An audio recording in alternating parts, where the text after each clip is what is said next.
Assalamualaikum warahmatullahi wabarakatuh.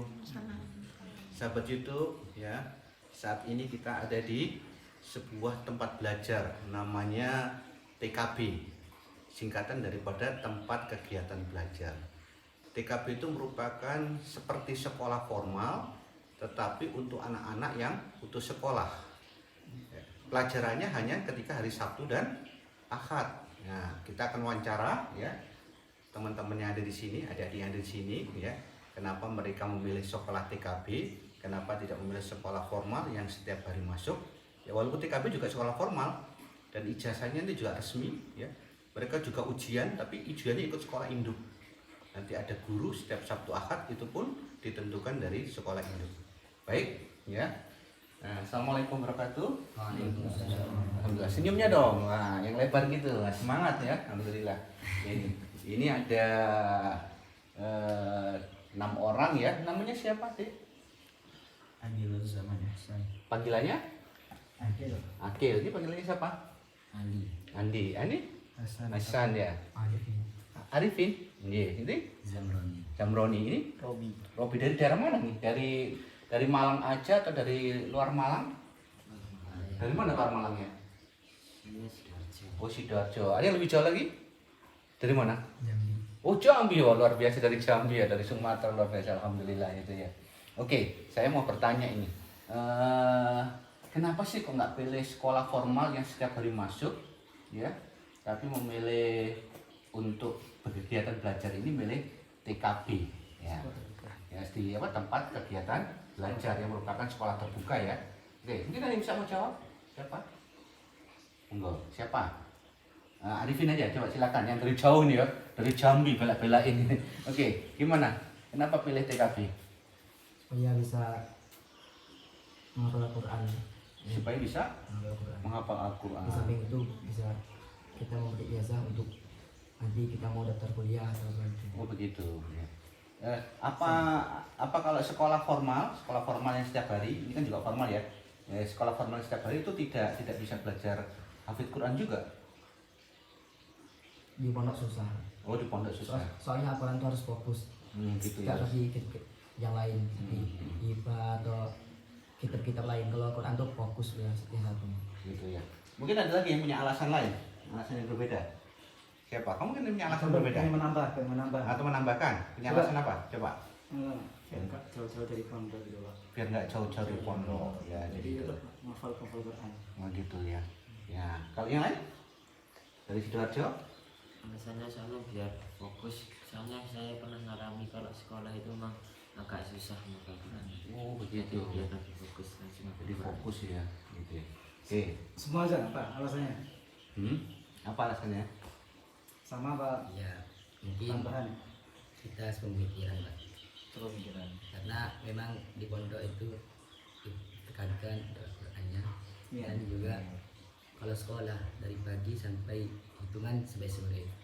Lantas nanti kecapean malamnya kita ngantuk atau tidur. Lantas sampai kapan kita mau seperti itu? Nah, terus ini, Hasan apa alasannya tambahnya? Hasan, apa alasannya? Sama. Alasannya idem gitu ya. Oke, pertanyaan berikutnya nih ya. Ini belum alasan apa? Tambahan sama aja. Iya. Karena sudah semua disebutkan ya semua alasannya. Iya. Oke, sekarang pertanyaan berikutnya adalah ya, kan di TKB itu kan bermacam-macam ya. Rata-rata yang pernah saya ketemu, pernah saya jumpai itu ada yang karena mereka mungkin karena kekurangan keterbatasan ekonomi sehingga mereka memilih TKB bisa sambil bekerja dan sebagainya.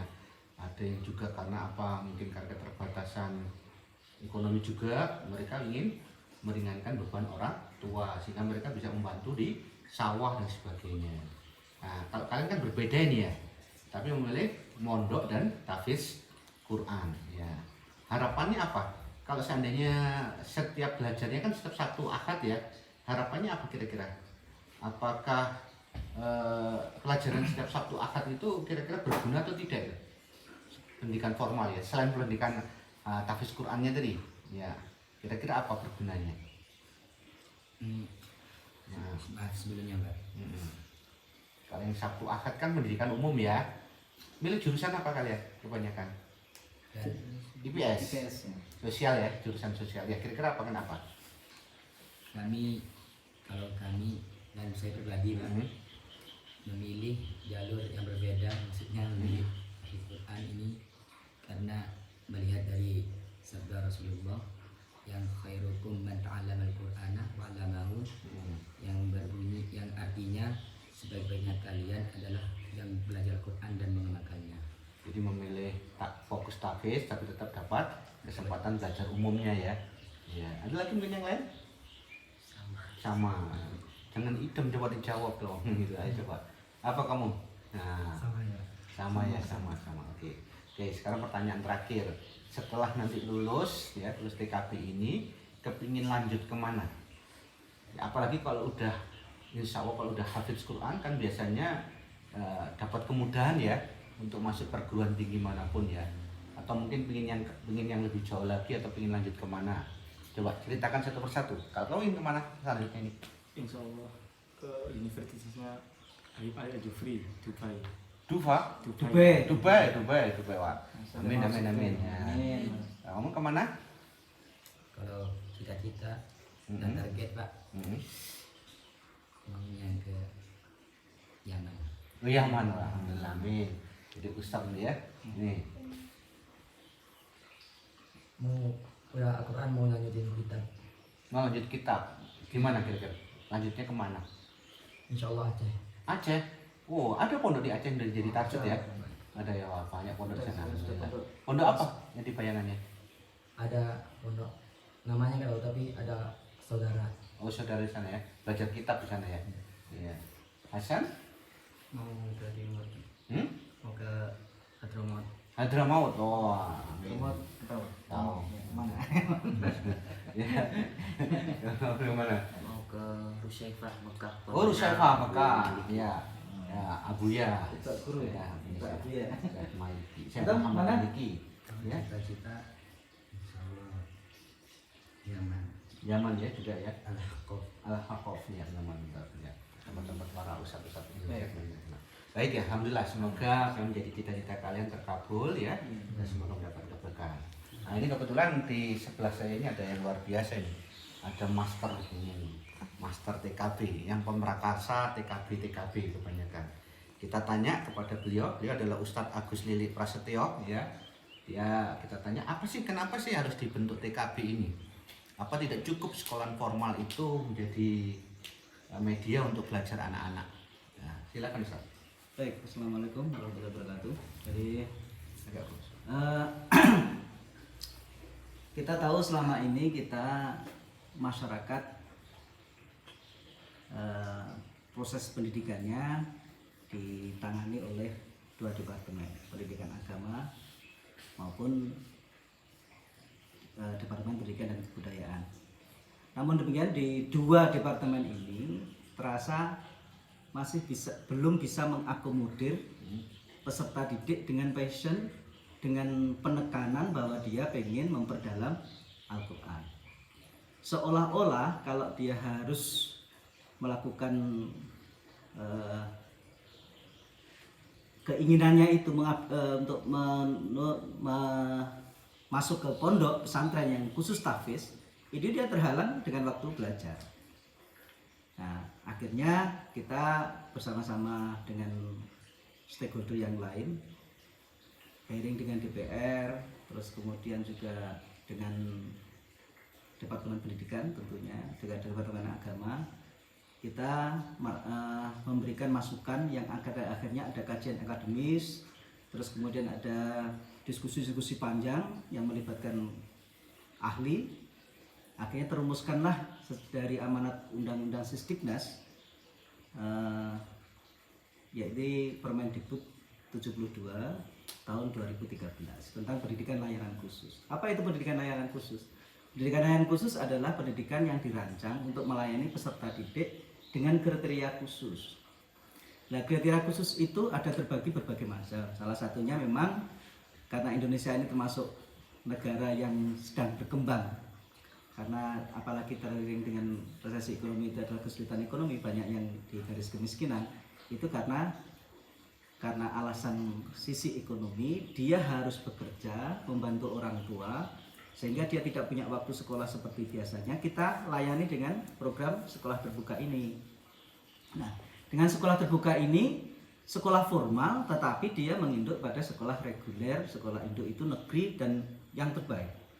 Biasanya yang terbaik kenapa? Karena dia rombelnya menjadi bengkak. Yang tadinya cuma 20 karena sekolah terbuka mungkin menjadi 30. Jadi harus kemampuannya harus lebih dan dia harus mempertahankan kualitas dengan meskipun dengan pembelajaran jarak jauh, peserta didik ini dengan waktu yang prinsipnya adalah belajar mandiri ini itu bisa terlayani dengan baik sehingga kemampuannya, kompetensinya tidak jauh berbeda.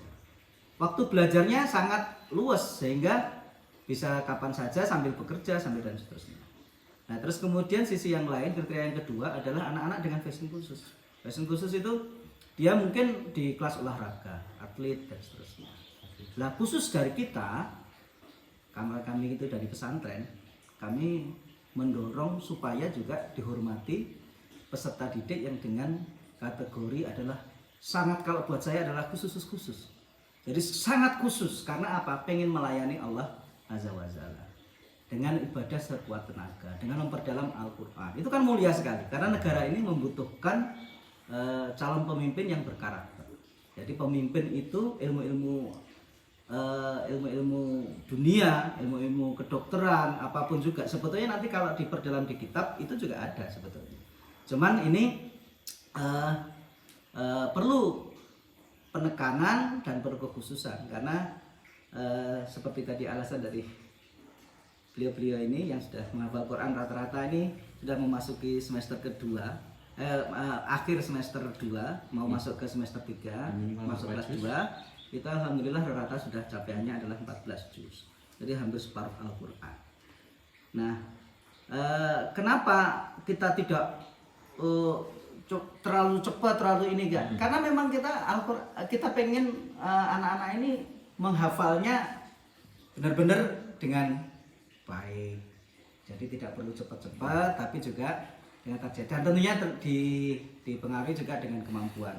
Ini alhamdulillah beliau-beliau ini diasuh langsung dengan Abia Solihin, pondok Darut Thayyibah di Singosari. Alhamdulillah dengan jasa beliau anak-anak ini bisa khusyuk menghafal Al-Quran tapi juga diberikan kesempatan untuk belajar sekolah formal sehingga karena pemerintah memang salah satunya adalah pendidikan universal, jadi anak-anak itu meskipun di pondok dibebani dengan sekolah. Nah, karena dibebani sekolah harus dipilih sekolah yang bisa mengakomodir kepentingan untuk menghafal Al-Quran. Kira-kira demikian harapannya sekolah pelayanan khusus ini dalam bentuk sekolah terbuka, sekolah formal yang menginduk sekolah induk SMA Negeri 1 Kepanjen ini bisa melayani para penghafal Al-Quran, pondok-pondok pesantren khusus, di samping juga anak-anak yang mempunyai kesulitan ekonomi. Terima kasih, mudah-mudahan menjadi inspirasi kita bersama. Ya, beginilah sahabat. Terima kasih anak-anak. Ya, begini sahabat YouTube bahwa ternyata alhamdulillah ya adik-adik di sini dia berusaha menghafalkan Quran tapi tetap bisa mendapatkan pendidikan formal. Tentu menarik bagi teman-teman atau adik-adik lain yang ingin juga belajar seperti ini, silakan cari TKB yang terdekat. Semoga berkah dan sampai berjumpa lagi. Assalamualaikum warahmatullahi wabarakatuh.